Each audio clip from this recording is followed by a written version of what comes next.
Milton, ¿cómo estás? Qué gusto compartir contigo. Buenos días. Buenos días, Liz. Vamos a ver a quién vamos a entrevistar hoy en el inicio de esta semana. Sí, contarles que en breve estará con nosotros Eduardo Izaguirre Marín, ministro de Agricultura, para conocer los proyectos que tiene. Hay cosas que quedaron pendientes con la salida del anterior ministro de Agricultura, sectores preocupados por eso, para saber si es que se retomarán esos que están pendientes o más bien si se plantea una agenda nueva de trabajo.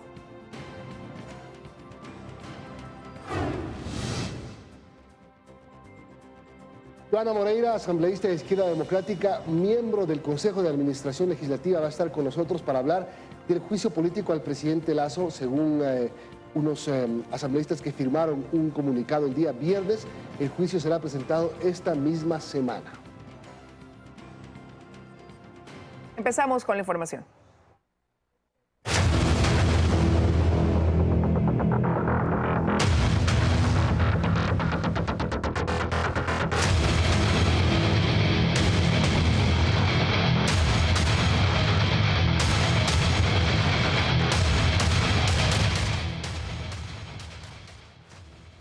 Una corrección nada más, el pico y placa termina 9:30 de la mañana. Me equivoqué y dije a las 9, es 9:30.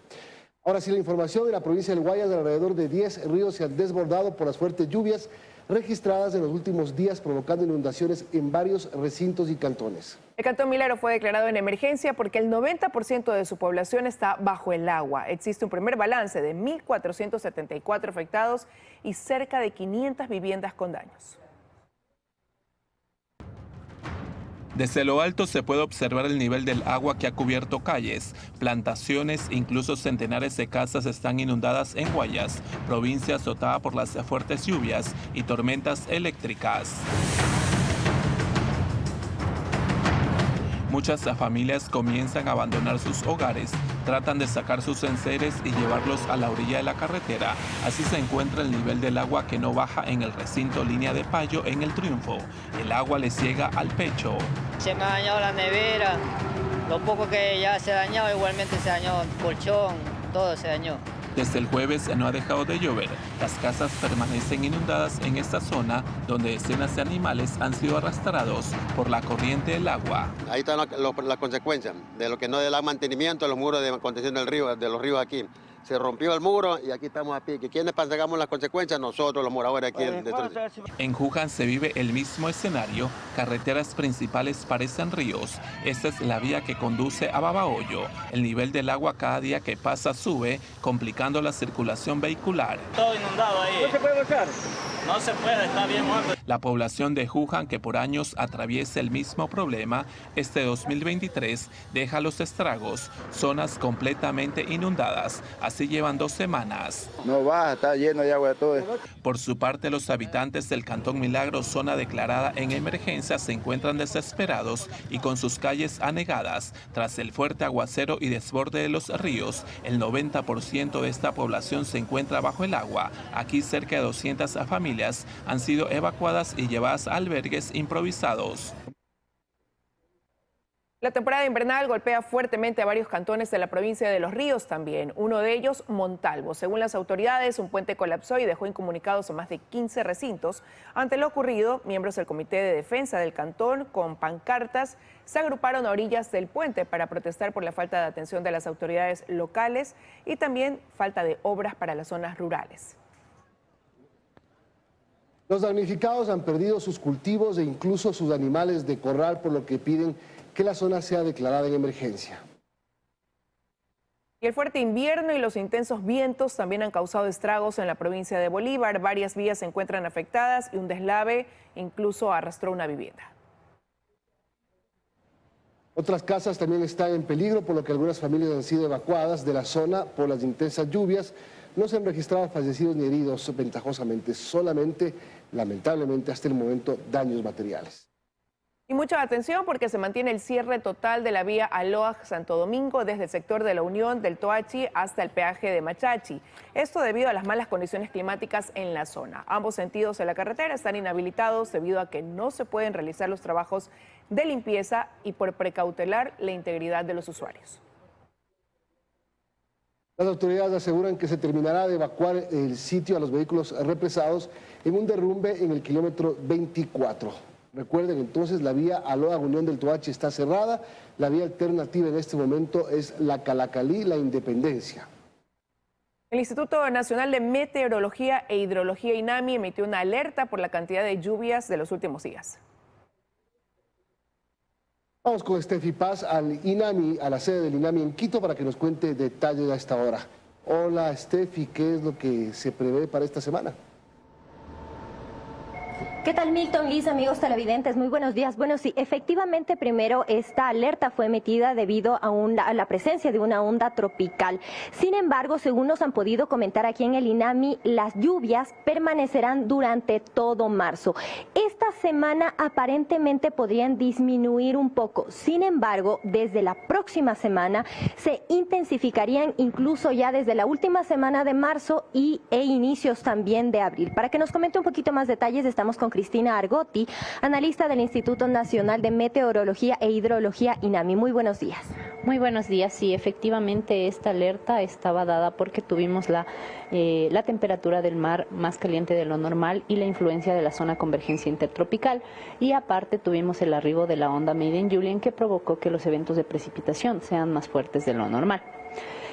Sí, a partir del 15 de marzo vamos a tener condiciones de precipitaciones leves, o van a disminuir las precipitaciones. En el callejón interandino serán precipitaciones aisladas, pero cabe recalcar que estamos sobre la época lluviosa, y a partir de la última semana de marzo y primera de abril se espera que los eventos de precipitación se intensifiquen. Ahora, hemos podido observar que en la zona del litoral realmente están muy preocupados debido a las inundaciones, a las fuertes lluvias que se han registrado. En esa zona específicamente, ¿qué es lo que va a ocurrir? Sí, en la zona de la región litoral está atravesando eventos de precipitación bastante fuertes, y esto se debe a que la temperatura del mar está más caliente de lo normal. Entonces, y nosotros estamos ahorita a la expectativa y a la espera de que la última semana de marzo tengamos el arribo de una onda oceánica llamada Kelvin, que esto hace que la temperatura del mar sea aún más caliente. Entonces hay que estar monitoreando este sistema océano-atmosférico para saber cómo van a ser los eventos de precipitación en la región litoral especialmente. Listo, muchísimas gracias. Bueno, ya lo han escuchado, esa es la situación durante esta semana. Se espera que disminuyan levemente las lluvias. Sin embargo, desde la próxima, sin duda que incrementarán. Se espera también el arribo de una nueva onda tropical en la zona del litoral. Se mantendrán las precipitaciones, y más levemente en la zona, en la región interandina y en la Amazonía. Esa es la información que les tenemos a esta hora. Regreso a estudio con ustedes, Milton, Liz, amigos, muy buenos días. Buenos días, Steffi, gracias por la información. Y atención, las clases en Ambato hoy se desarrollarán a distancia. Esto frente al anuncio del Gremio de Transporte Público y Urbano, que ratificó la decisión de no brindar servicio. En un comunicado de la Coordinación de Educación Zonal 3, se indicó que con la finalidad de que los estudiantes no se vean afectados por las dificultades de su traslado, podrán realizar actividades preescolares de forma virtual. También informaron que las instituciones particulares y fiscomisionales se podrán acoger de forma voluntaria a esta disposición.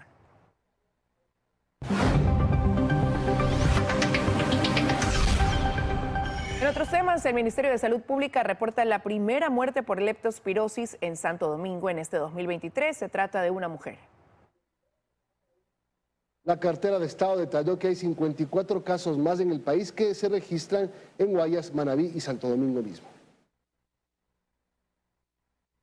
Este domingo el Ministerio de Salud Pública hizo una evaluación a la situación de la leptospirosis en el país. El subsecretario Fabricio Pérez explicó que esta es una enfermedad endémica y que cada año se atienden casos. Sin embargo, esta vez asegura que hay un brote que les obliga a tomar acciones. En lo que va del año se reportan ya 54 casos. Las provincias donde se registra el mayor número son Guayas con 31, Manabí con 9 y en Santo Domingo de los Áchilas hay 5 más. En esta última, una mujer falleció tras contagiarse. Esta enfermedad puede ser potencialmente mortal, depende mucho de las condiciones previas de las personas, y pues la persona que falleció es una persona que tenía ya algunos problemas de salud y que lamentablemente falleció. Este incremento se debe, entre otras cosas, a la temporada invernal, indicó el funcionario. Los lugares donde hemos registrado este número de casos son lugares que no cuentan con alcantarillado, sobre todo en Duraño y en Guayas. y es la exposición normal por el aumento de las lluvias. Nosotros, a pesar que en Guayaquil no habíamos visto las semanas anteriores un aumento de casos, esta semana sí que hemos tenido algo más de casos que están dentro de lo esperado para Guayaquil. ¿Pero qué es la leptospirosis? Es una infección causada por bacterias, porque la gente empieza a vivir en el agua contaminada con orinas, con heces de animales, de roedores. El epidemiólogo Daniel Simancas explica en qué otras circunstancias se puede dar el contagio. Existen dos formas más comunes al beber o tener contacto con el agua contaminada, ¿no? O también la tierra que haya sido contaminada con orina, con líquidos corporales de animales infectados. El contagio de humano a humano es muy raro. En cuanto a los síntomas, si usted se ha contagiado de leptospirosis, puede presentar fiebre, dolor de cabeza, dolor muscular, piel amarilla, náuseas y vómito. Pero también hacen recomendaciones. Debe evitar el contacto con agua estancada, lavarse las manos con frecuencia, que sus alimentos antes de consumirlos estén bien cocidos y mantener limpia el área de animales domésticos en caso de que los tenga en casa. Hay provincias en las que por ahora solo se ha reportado un caso.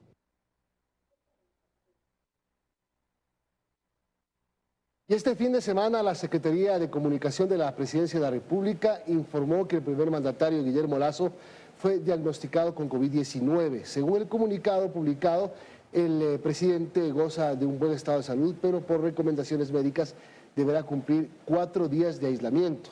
Durante este tiempo, Guillermo Lasso continuará cumpliendo con su agenda prevista y seguirá ejerciendo sus funciones, pero de forma telemática. 7:14, vamos a hacer la primera pausa y enseguida regresamos con más información. Ya volvemos.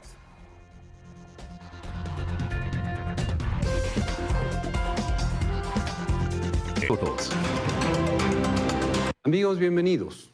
Hasta ahora parecería que esta horrible pandemia ha producido 72,000 defunciones en el Ecuador, divididas en 6 olas. La primera fue entre marzo y junio 2020, afectó sobre todo a la costa sur y cegó la vida de unas 24,000 personas. La segunda ola, entre mayo y octubre 2020, produjo unas 12,000 defunciones, sobre todo en la sierra. La tercera ola, que afectó a todo el país, arrancó en enero 2021 y continuó hasta agosto 2021, causando unas 25,000 defunciones por encima de lo normal. Luego vino una cuarta ola, menos fuerte y más corta, que habría causado algo más de 7,000 defunciones adicionales. La quinta ola habría causado algo menos de 3,000 defunciones adicionales. Y finalmente hay una sexta ola relativamente reciente, la menor hasta ahora, que habría causado unas 2,000 defunciones. En resumen, las 6 olas han producido unas 72,000 defunciones más de lo normal o inusuales. Ojalá esa sexta ola ya sea la última. Muchas gracias. Economía para todos.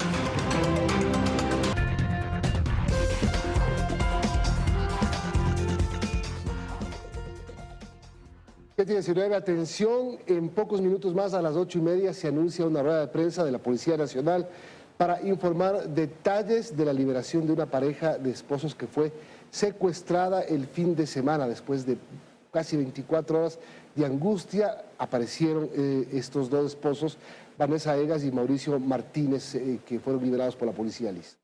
Sí, hubo publicaciones en las redes sociales, tanto de la Fiscalía General del Estado, también como del presidente Guillermo Lasso, ¿no? Se decía que esto había sido, el rescate de ellos había sido posible gracias a las acciones coordinadas entre Fiscalía y Policía Nacional.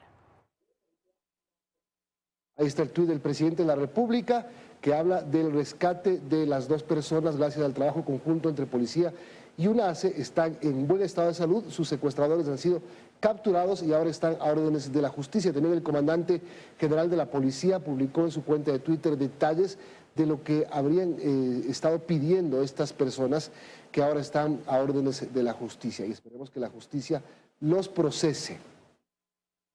Vamos a revisar otros temas. El precio de la gasolina super vuelve a subir. Los precios referenciales estarán vigentes hasta el 11 de abril de este año. Petroecuador informó que el precio referencial sugerido para la gasolina super premium de 95 octanos es de $4.07 por galón.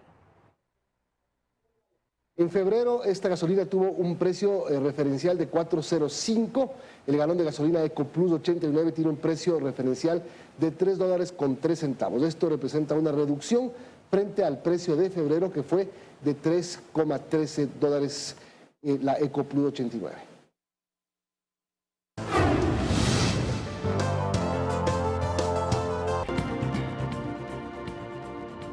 Son las 7:30 de la mañana y quiero darle la bienvenida a esta hora, en este espacio, a Eduardo Izaguirre, ministro de Agricultura. Gracias por estar con nosotros. Buenos días. Buenos días, Liz. Un placer saludarla y a toda su audiencia. Listo para responder sus inquietudes.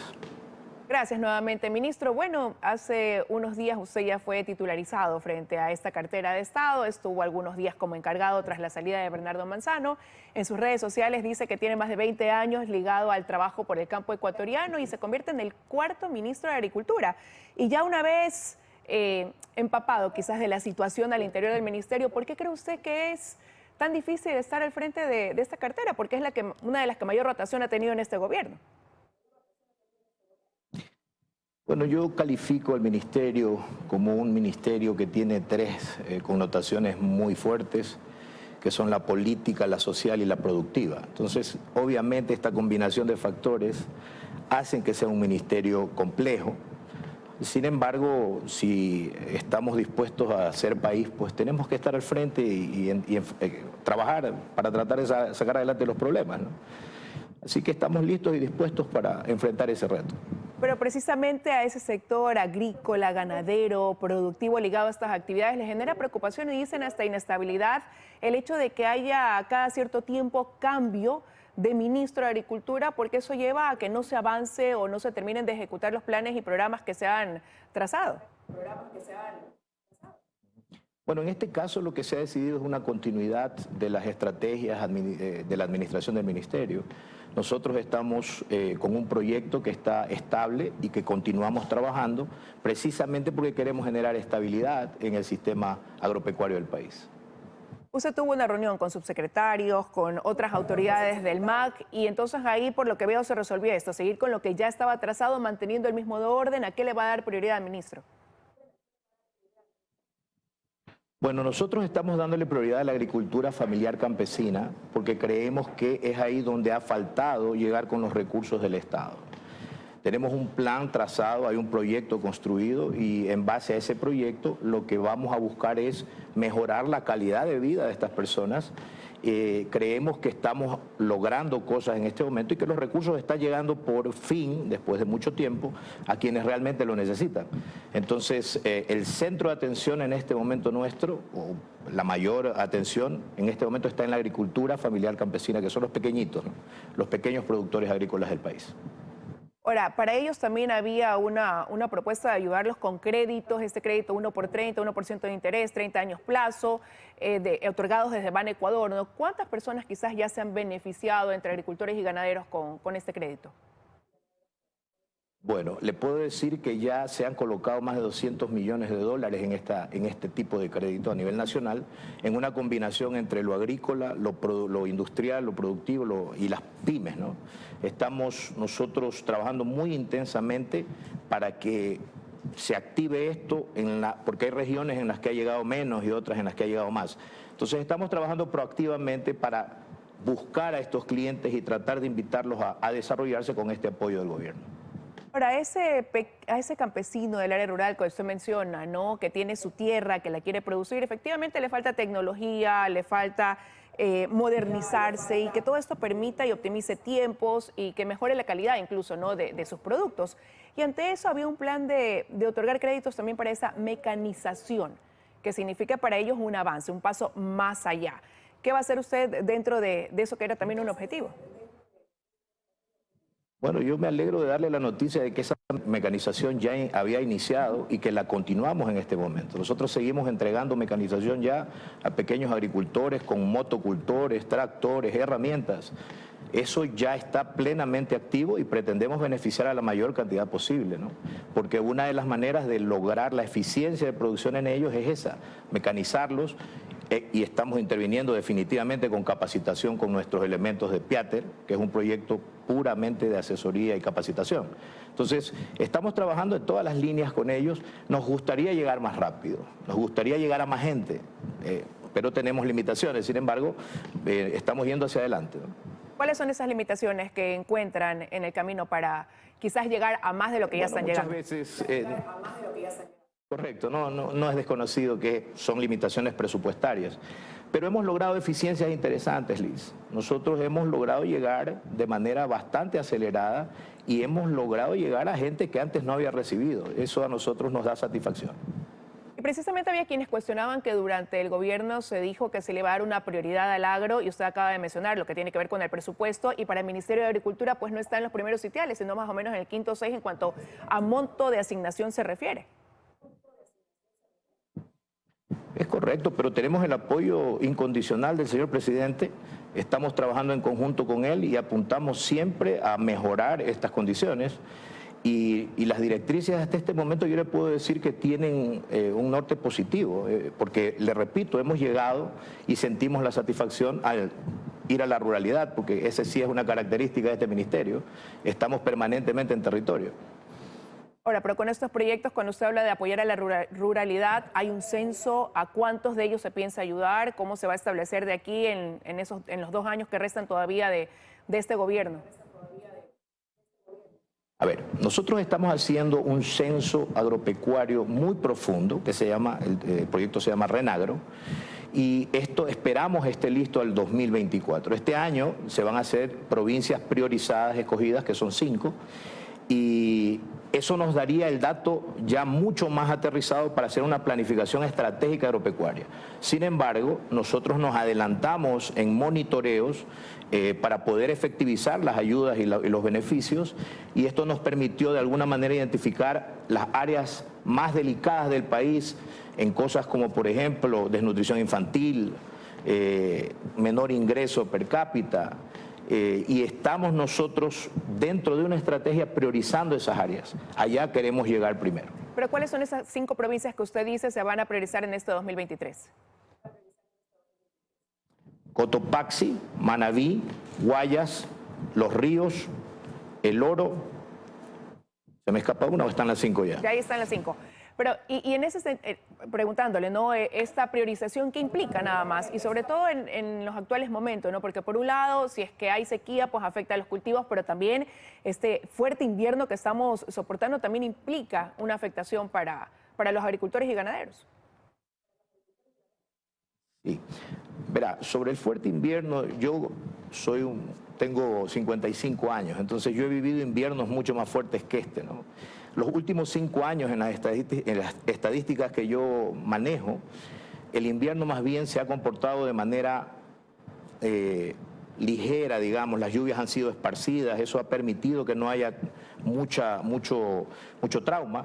Este invierno más bien se caracterizaría por ser normal, es decir, lo que ha faltado sí es un poco de trabajo en los mantenimientos de cauces, canales, etcétera, ¿no?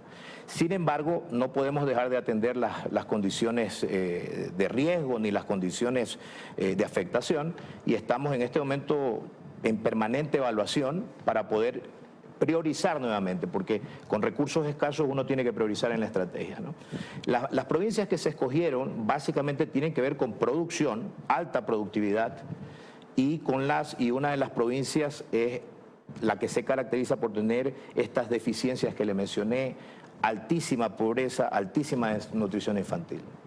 Ahora, de las provincias que usted me mencionó, pues también hablemos de pendientes en cuanto a producción de ciertos elementos, ¿no? De ciertos alimentos. Por ejemplo, ¿qué pasa con el banano? ¿No? Ahí había una preocupación, habían pedidos al exministro Manzano que tenían que ver con la importación de fertilizantes subsidiados, un catastro bananero, y también decían transparencia en la comercialización.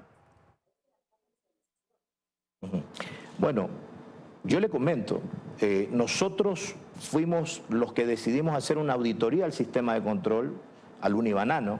Nosotros detectamos las anomalías, denunciamos las anomalías y controlamos el sistema desde las prácticas normales ahora, mientras terminamos de construir el nuevo sistema unibanano que se hace con blockchain, que es una de las herramientas más seguras en este momento para el manejo de data. Así que esperamos dejar consolidada la parte de control bananero, además de que hemos tenido permanente contacto con todos los actores, que esa es otra de las características que ha tenido el Ministerio. Nosotros hemos logrado sentar en una mesa a gente que jamás se había sentado frente a frente a discutir problemas de la cadena. Y pretendemos seguirnos sentando con ellos de manera permanente, porque las cadenas solo se pueden estabilizar si todos los actores consensúan las decisiones, y eso incluye a los privados, al Estado, a los productores, a los exportadores, ¿no? Otro sector que estaba demandando también el que se ejecuten pendientes era el sector lechero. Ellos tenían la necesidad de un reglamento de fijación de precios, por ejemplo. Sí, ese reglamento se está trabajando, estamos a puertas ya de ponerlo a consideración del señor presidente, pero sí debo mencionarle que la ley tenía algunos grises que podían afectar a varios de los actores de la cadena. Entonces, ese análisis tuvo que hacerse de manera profunda. Y le repito, pese a las discrepancias o a los conceptos disímiles, nosotros seguimos conversando con todos los actores de la cadena. Y el Ministerio recibe a todos los actores de la cadena para tratar de consensuar las decisiones hasta el final. Igual, por ejemplo, los arroceros demandan, ellos decían, buscar la mejor variedad, establecer una cadena productiva que a la final termine con una mejor cadena de comercialización también de ese producto, ministro. Vea, le voy a mencionar 4 pilares que son nuestra ruta dentro del proyecto, Liz. Nosotros tenemos 4 pilares que son los que nos guían. Y el primer pilar dentro de ese proyecto es la comercialización, precisamente porque sabemos que esa es una de las debilidades de todas las cadenas de producción agropecuaria. Estamos trabajando intensamente en conseguir soluciones estructurales a ese problema, pero entenderá que las coyunturales tienen que atenderse de manera emergente. Entonces, estamos trabajando en lograr asociatividad para que la asociatividad sea la que genere eficiencia de producción y capacidad de almacenamiento, ¿ya? Y tratamiento de estos productos para poder tener precios adecuados y no tener que apuradamente comercializar el producto, en este caso arroz o cualquiera de las cadenas, ¿no? Hay que construir eso, estamos trabajando para construirlo, eso necesita inversión y necesita mucha interacción con los actores, ¿no? Gracias, ministro, por haber estado con nosotros esta mañana contándonos cómo avanza el trabajo desde el Ministerio de Agricultura y cuáles serán las prioridades que usted tendrá frente a esa cartera de Estado. Que tenga un buen día. Gracias a usted, Liz, un placer saludarla. 7:43 de la mañana, vamos a una pausa y enseguida regresamos con la asambleísta Joana Moreira. 7:46, vamos a conversar con la asambleísta Joana Moreira, de Izquierda Democrática, además miembro del Consejo de Administración Legislativa. Asambleísta, buenos días. Recalco esto, miembro del CAL, porque allá deberá llegar el pedido de juicio político que parece tomar impulso nuevamente, el juicio al presidente Lasso me refiero, luego de que el viernes llegó un comunicado firmado por, empezando el presidente de la Asamblea, y otros asambleístas dijeron que esta semana se presentará. Así es, muy buenos días, Milton, buenos días a todo el pueblo ecuatoriano que nos escucha en este momento. Tenemos que mencionar que al final del día es el presidente de la Asamblea Nacional y por lo tanto representa a cada uno de los asambleístas, incluso aquellos que no nos hemos prestado por una agenda correísta o lamentablemente esta agenda de la mayoría que lo único que quiere es generar un poco de polémica, tener show, tener cámaras, a pesar de que no compartan muchas de las situaciones de esta mayoría, y claro, que se aproxime ahora la renovación de las autoridades y tratar de incluirse en esos espacios de representación de la Asamblea Nacional. Cuando usted ve ese comunicado que lo firma Virgilio Saquicela, ¿qué pensó? Bueno, primero, como muchos ecuatorianos, quizás que era un comunicado falso, porque al final del día, de un comunicado que cambia mucho las situaciones o pronunciamientos que habían dado días anteriores quienes firmaron ese comunicado, ¿no? Un pronunciamiento del presidente de la Asamblea Nacional en el que da una explicación del proceso que tenía que seguirse, pero no se manifestaba ni a favor o en contra del juicio político o su votación en relación con el juicio político. Luego vemos un pronunciamiento también por parte de los renegados, tanto de Pachacuti como de la Izquierda Democrática, diciendo que iban a esperar que pase primero a la Asamblea, pase al fiscal pase a la Corte y esperar también pronunciamiento de la Corte Constitucional.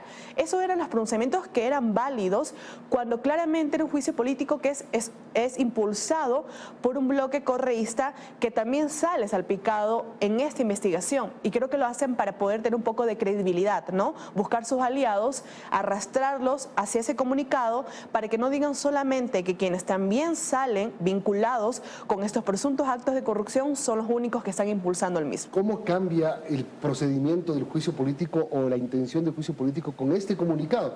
Porque la semana pasada lo que empezó a pasar es que en algunos sectores se desinflaba porque, por ejemplo, Alejandro Jaramillo de Izquierda Democrática decía, perdimos 40 días, y otros asambleístas se fueron pronunciando por una negativa a sumarse. Ahora hay un impulso nuevo.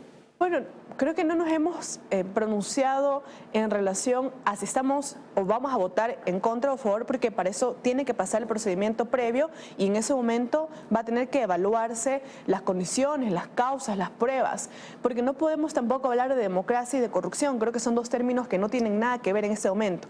Pero cuando no tienes los argumentos jurídicos, cuando ni siquiera puedes decir qué delito se ha cometido después de 40 días de investigación, claramente pierde credibilidad, tanto los que están investigando como el informe como tal, y si ese informe es utilizado para poder solicitar este enjuiciamiento político. Y es por eso los pronunciamientos válidos, los compañeros que lo hemos dicho, más allá de que también es importante que el presidente logre conectarse con las grandes mayorías y comience a hacer acciones positivas para el país. Eso es una cosa, las causas, eso además lo necesita urgentemente. por supuesto.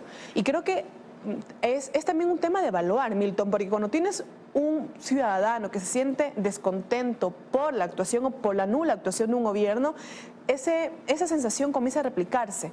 Pero claro, estamos hablando de un enjuiciamiento político que tiene 3 causales claras. Entonces, ¿cómo le dices? Porque aquí escuchaba también a una persona que fue entrevistada por usted hablar que esto es un enjuiciamiento político y por lo tanto solamente es político y es para analizar o evaluar esa aceptación o no que tiene el presidente Guillermo Lasso.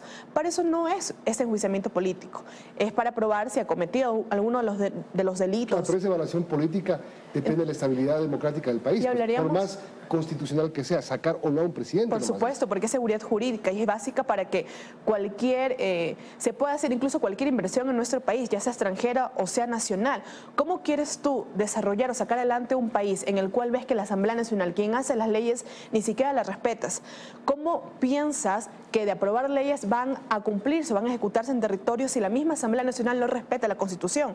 Hablando de un análisis de aceptación o no, también hablaríamos que no importa el día de mañana si la Asamblea Nacional, con la aceptación que tiene lamentablemente por justamente las actuaciones de estos asambleístas, también tranquilamente podría irse a la casa. Su posición personal como asambleísta, después de ver todo lo que se ha investigado, presentado y dicho, ¿cree que hay motivos para enjuiciar políticamente al presidente de la República en este momento? Bueno, creo que no voy a compartir nunca la hipocresía de sumarme a un enjuiciamiento político en el que quienes lo están impulsando también salen denunciados o también salen salpicados, no solamente porque en sus gobiernos a quienes representaron en su momento son parte o debían ser parte de esta investigación, sino porque también han ocultado información valiosa, como el informe León de Troya, como el informe La Ley de Compañías. Entonces yo jamás voy a estar a favor de un enjuiciamiento que lo dirijan estas personas, quienes también tienen que darle respuestas al país. Ahora, Milton, si se presenta una solicitud de enjuiciamiento política y si la Corte Constitucional admite el mismo regreso al Parlamento, hay que evaluar y hay que analizar las causas, los delitos y si esto representa para que el presidente sea censurado y destituido. Al momento, como hemos visto, que ni siquiera sabemos por qué delito se le va a enjuiciar políticamente, no podemos compartir, porque esto nos da 2 razones: o no han hecho su investigación de forma correcta o no existen los argumentos. Es que parece que lo que dice la oposición es que no importa si hay delito o no hay, este es un tema político. No es un tema político, es un tema claramente que debe ser jurídico, porque existen 3 causales que están establecidas en la Constitución y por lo tanto eso es lo que tienes que sustentar, más allá nuevamente de que este gobierno tiene poca credibilidad, como también lo tiene la Asamblea Nacional y como lo tienen muchas instituciones de este país, porque el ciudadano como tal no se siente representado.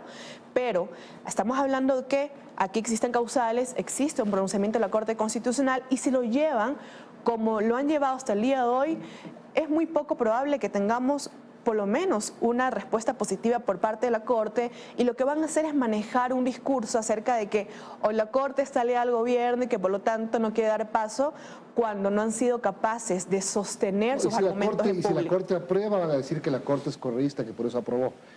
Sí, y es que esa es la polarización en la que nos encontramos actualmente como país. O eres afín al gobierno porque no compartes quizás estos pronunciamientos y estas actuaciones por esta mayoría de este matrimonio socialcristiano y correísta, o si puedes coincidir en un momento con algunas posiciones, eres correísta. Entonces, esa polarización es la que nos ha llevado a nuestro país, y es que la gente no se siente representada por esta política y no les permiten tener criterio propio, no les permiten que en algún momento puedas coincidir o no con el gobierno, coincidir o no con quizás esta mayoría o con los pronunciamientos que pueden tener estos partidos políticos. Y por eso es que el país está tan decepcionado, que al final te dice, no estamos de acuerdo con ese gobierno, pero tampoco estamos de acuerdo por cómo han llevado las cosas. Y de ahí nacen estas situaciones, de esos pronunciamientos y de tratar de salvar su imagen, porque el pueblo ecuatoriano no es tonto y se da cuenta que la única intención que tuvo o que tiene esta mayoría es, primero, ocultar información valiosa para que ellos no salgan expuestos en estos actos. El hecho de 40 días investigar un proceso que era importantísimo para el país, para poder desarticular la corrupción, para poder identificar responsables, tanto en la forma política como en la penal, para que se pueda investigar. Pero no han hecho nada, porque muchos nombres han quedado sueltos y no sabemos con quiénes operaban o con quiénes operan actualmente en estas empresas los sectores estratégicos. Dos cosas. Primero, el asambleísta Fajardo de Izquierda Democrática firma este comunicado. ¿Lo representa a ustedes? No es asambleísta de la Izquierda Democrática, por eso hablamos de renegados, porque empiezan mintiéndole al país, utilizando a una organización política de la cual ellos no son parte, ni siquiera son afiliados al final del día. Entonces, la Izquierda Democrática en su seno,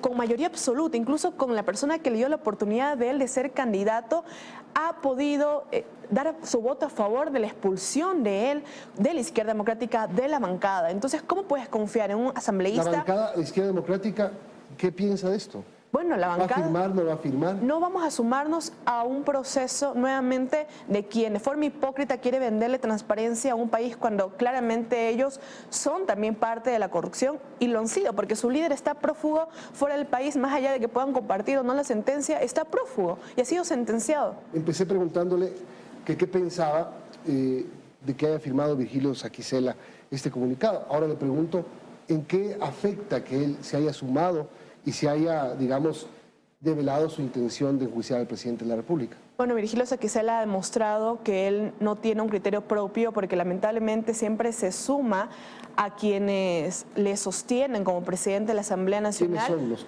Bueno, el Partido Socialcristiano, el Partido Correísta o los correístas como tal, y los renegados y expulsados de la Izquierda Democrática y de Pachacuti, pero al final del día son los dos partidos quienes tienen obviamente una amplia representación de asambleístas y quien Virgilio al final del día piensa o tiene aspiraciones nuevamente de una reelección como presidente de la Asamblea Nacional. ¿Cree que tiene chance? Bueno, en política nunca se sabe, pero claramente no creo, por comentarios que se ha escuchado de asambleístas de estas dos bancadas, que tienen ellos la intención de ir por la presidencia, y en esas aspiraciones no está la de un independiente. Bueno, si es que se presentan las 46 firmas mínimo, tiene que ir al CAL. ¿Esto tiene que pasar por la unidad técnica legislativa o directamente ustedes lo envían a la Corte Constitucional? No, claramente la unidad técnica legislativa va a tener que hacer un informe, que no es un informe vinculante, la decisión puede cambiar. Y en ese análisis yo quiero dar mi posición nuevamente. Mi posición en el CAL va a ser netamente técnica. ¿Por qué? Porque lo único que yo tengo que revisar son requisitos de forma, no de fondo. Que cumpla con las firmas, que pueda singularizar el delito, que se pueda presentar las pruebas, más allá de que las mismas puedan o no puedan ser base o un sustento para poder censurar y destituir al presidente. ¿Por qué hago esta aclaración? Porque yo siempre voy a mantenerme en mi posición como miembro del CAL, y mi posición como miembro del CAL es poder revisar que se cumpla o no los requisitos de forma. Le tomo 10 segundos nada más para que usted me cuente por qué está pidiendo al presidente que declare en emergencia la provincia del Oro. La situación de la provincia del Oro es lamentable, podemos ver robos a plena luz del día, podemos ver cómo nuestros ciudadanos ya no se sienten seguros ni siquiera con andar con la ventana abajo del vehículo, porque ha muerto o, bueno, lo han matado al hijo de un concejal electo ahora en Machala. Vemos todos los días secuestros y vemos que la situación es lamentable y es muy triste por quienes vivimos en la provincia de Loro. ¿Le han hecho llegar al Ejecutivo y al Sí, pedido? le hemos hecho llegar no solamente la situación de excepción, pero también el tema de recursos económicos y hacer un llamado de atención también para que cada una de las alcaldías y prefecturas se sumen por un tema de seguridad. Hay que recordar lo que establece el COTAT, y el COTAT le da claramente a ellos competencias en políticas públicas locales en seguridad. Muchos de esos cantones también tienen y le cobran al ciudadano un impuesto por seguridad, pero no lo vemos reflejado también en obras que puedan generar esa paz y esa tranquilidad. Por lo tanto, Ejecutivo, como cada uno de los alcaldes, ahora en funciones con la prefectura, deben trabajar en una política criminal preventiva del delito y darle esa tranquilidad que necesita la provincia del Oro. Gracias, asambleísta Joana Moreira, de Izquierda Democrática de la provincia del Oro y miembro del CAL. 7:58, Liz, amigos, tenemos que terminar y ya vienen las noticias de la comunidad. Que tengan un excelente inicio de semana.